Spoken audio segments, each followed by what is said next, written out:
Friends, Paresh वानी में आपका स्वागत है। आज का वीडियो एक इन्फॉर्मेटिव वीडियो है दोस्तों, और आज के वीडियो में हम बात करने वाले हैं शेयर मार्केट के ऊपर। शेयर मार्केट का नाम दोस्तों हम सभी ने कहीं ना कहीं न्यूज़ चैनल में या पेपर में पढ़ा हुआ है, सुना हुआ है, और हम सभी लोग इसकी तरफ काफ़ी अट्रैक्ट होते हैं, काफ़ी फैसिनेट होते हैं, काफ़ी आकर्षित होते हैं। और हम सभी में एक क्वेरी होती है कि शेयर मार्केट एग्जैक्टली होता क्या है। पर 90% लोगों को अनफॉर्चुनेटली इसके बारे में ज़्यादा इन्फॉर्मेशन होती नहीं है, और उनके दिमाग में काफ़ी डाउट्स हैं कि एग्जैक्टली ये होता क्या है, क्या चीज़ है, और क्या ये जेन्युइन है या नहीं। तो दोस्तों आज हम डिटेल में इन सब के ऊपर और बहुत ही सिंप्लीफाइड मैनर में इसमें बात करेंगे। पहला टॉपिक जो दोस्तों हम कवर करने वाले हैं कि एग्जैक्टली शेयर्स होते क्या है। शेयर मार्केट का जब हम समझने की बात कर रहे हैं तो सबसे पहले ये समझें कि शेयर्स क्या होते हैं। शेयर्स दोस्तों बेसिकली ऐसा होता है कि जैसे आप कोई क्लब में या फिर कोई सोसाइटी में या फिर कोई रिक्रिएशन क्लब में यदि आप जिस तरीके से मेंबर्स बनते हैं, आप कुछ पैसे देते हैं और आप उस पैसे के बदले में उस क्लब के मेंबर बनते हैं, और जब आप उसके मेंबर बन जाते हैं तो आपको उसके बदले में कुछ राइट्स मिलते हैं, मेंबरशिप राइट्स। जैसे कि क्लब में आप जब मेंबर हो जाते हैं तो या तो वो आपको जो फैसिलिटीज़ हैं वो आप अवेल कर सकते हैं मेंबरशिप राइट्स के अकॉर्डिंग। जिस तरीके से आप स्विमिंग कर सकते हैं या स्पोर्ट्स खेल सकते हैं या कोई पर्टिकुलर लॉन वगैरह है वहाँ पे आप फंक्शन कर सकते हैं यदि आप मेंबर हैं तो अकॉर्डिंगली आप उस मेंबरशिप के हिसाब से उस राइट्स को एंजॉय करते हैं। उसी तरीके से दोस्तों कंपनी में क्या होता है कि कंपनी जो है वो शेयर्स इशू करती है और बदले में आपसे पैसे लेती है। आप पैसे देते हैं और शेयर्स खरीदते हैं। जब आप शेयर्स खरीदते हैं तो आप शेयर होल्डर कहलाते हैं, और जो शेयर होल्डर होते हैं दोस्तों वो कंपनी के मेंबर्स कहलाते हैं। शेयर होल्डर और मेंबर एक ही चीज़ होती है। तो कंपनी के केस में आप मेंबर बनते हैं तो आपको यहाँ पे क्या राइट्स होते हैं। सबसे पहला राइट ये होता है दोस्तों वोटिंग राइट, जो एक इम्पोर्टेंट राइट होता है।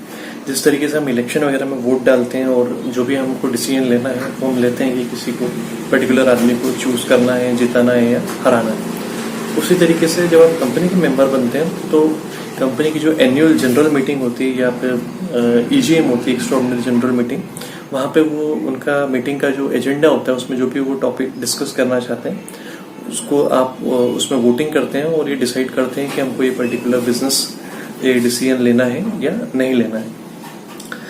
मेंबरशिप का दोस्तों वोटिंग राइट्स का ये बेनिफिट होता है कि यदि आप किसी कंपनी के 51% शेयर्स यदि ओन करते हैं, होल्ड करते हैं, तो आपके पास 51% वोटिंग राइट्स होते हैं।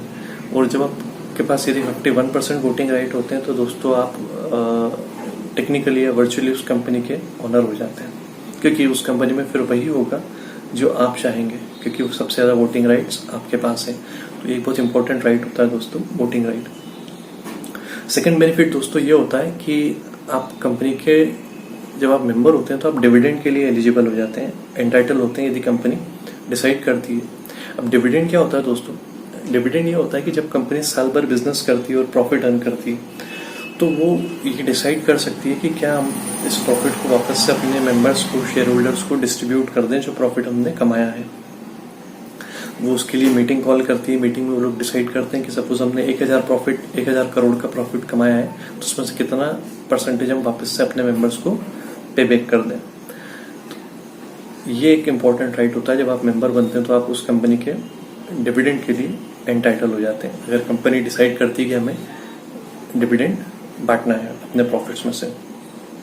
तीसरा राइट दोस्तों ये होता है कि आप जब आप कंपनी के शेयर्स खरीदते हैं, आप उसके मेंबर बनते हैं, तो आपने जो भी प्राइस पे की, सपोज आपने आज 100 रुपये में 100 रुपीज़ में किसी कंपनी का शेयर खरीदा, कंपनी को 10 साल आपने उसके मेंबर बने रहे, 10 साल कंपनी अच्छे से परफॉर्म करती रही, बिजनेस करती रही, और जो आपने शेयर 100 रुपये में खरीदा था आज उसकी वैल्यू सपोज 1000 रुपये हुई है, तो आपकी जो कैपिटल ग्रो हुई है, ये जो एप्रिसिएशन हुआ है आपकी कैपिटल में 100 रुपये से 1000 रुपये का, इस 900 रुपये का जो कैपिटल गेन है ये आपका एक तरीके से प्रॉफिट है।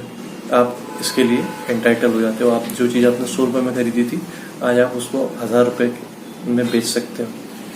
ये एक बहुत बड़ा राइट है। और दोस्तों एक्चुअल में ये होता है कि जो शेयर होल्डर्स होते हैं वो जब भी मीटिंग होती है तो जो इंटेलिजेंट शेयर होल्डर्स होते हैं वो ये डिसाइड करते हैं कि हमको डिविडेंड नहीं चाहिए, हम ये चाहते हैं कि आप इसी पैसे को वापस से बिजनेस एक्सपेंशन के लिए यूज़ कीजिए और बिजनेस में ही लगाइए, ताकि कंपनी ज़्यादा से ज़्यादा ग्रो करेगी तो शेयर का प्राइस ज़्यादा से ज़्यादा बढ़ेगा। तो डिविडेंड जो होता है उसमें उतना बेनिफिट नहीं होता है बजाय के कैपिटल एप्रिसिएशन में। तो शेयर होल्डर ये चाहते हैं कि आप बिजनेस करें, उस पैसे को बिजनेस में ही लगाएं, ताकि हमारे शेयर का प्राइस जो है वो बढ़ता जाए, 100 रुपये का, 500 का, 1000 का, 2000 हो। शेयर होल्डर जनरली इसमें ज़्यादा इंटरेस्टेड होते हैं। और चौथा जो हम एस्पेक्ट इसमें समझने की कोशिश करेंगे, वो जो अक्सर लोगों में डाउट होता है कि क्या शेयर मार्केट एक्चुअल है, जेन्युइन है, या फिर कोई फ्रॉड है या कोई सट्टा बाजार है। तो दोस्तों मैं ये कहना चाहूँगा कि शेयर मार्केट जो होता है वो 100% जेन्युइन होता है। ये सेबी द्वारा रेगुलेटेड होता है और जो भी कंपनियां शेयर मार्केट में लिस्टेड होना चाहती उसको सेबी की बहुत सारी गाइडलाइंस जो हैं, कंप्लायंसेस हैं, उनको कंप्लाई करना पड़ता है। तो यहाँ पे कुछ भी ऐसा फ्रॉड वगैरह नहीं होता है, सब कुछ जेन्युइन होता है। लेकिन फिर भी दोस्तों लोगों स्मार्ट है, कोई ना कोई लूप होल्स निकाल लेते हैं और उसका फ़ायदा उठा ही लेते हैं। लेकिन बाय एंड लार्ज हम ये कह सकते हैं कि ये एकदम जेन्युइन होता है। तो दोस्तों ये मोटा मोटा जो है शेयर मार्केट के बारे में जो डाउट्स आते हैं हम लोगों के दिमाग में, मैंने कोशिश की कि इस कम समय में वो सरल भाषा में आप लोगों को समझा दूँ। उम्मीद करता हूँ कि अब आपको शेयर मार्केट का एक मोटा मोटा अंडरस्टैंडिंग मिल गया होगा कि एग्जैक्टली ये होता क्या है और किस तरीके से ये काम करता है। और एक और चीज़ बता दूं दोस्तों कि ये जेन्युइन इसलिए भी है, इसका अंदाज़ा इस बात से लगा सकते हैं आप कि कंपनी में जितना भी एफडीआई आता है, जो फॉरेन डायरेक्ट इन्वेस्टमेंट जो भी सरकार में रहता है, वो दावा करता है कि हमारे समय में इतना एफडीआई आया है, तो वो एग्जैक्टली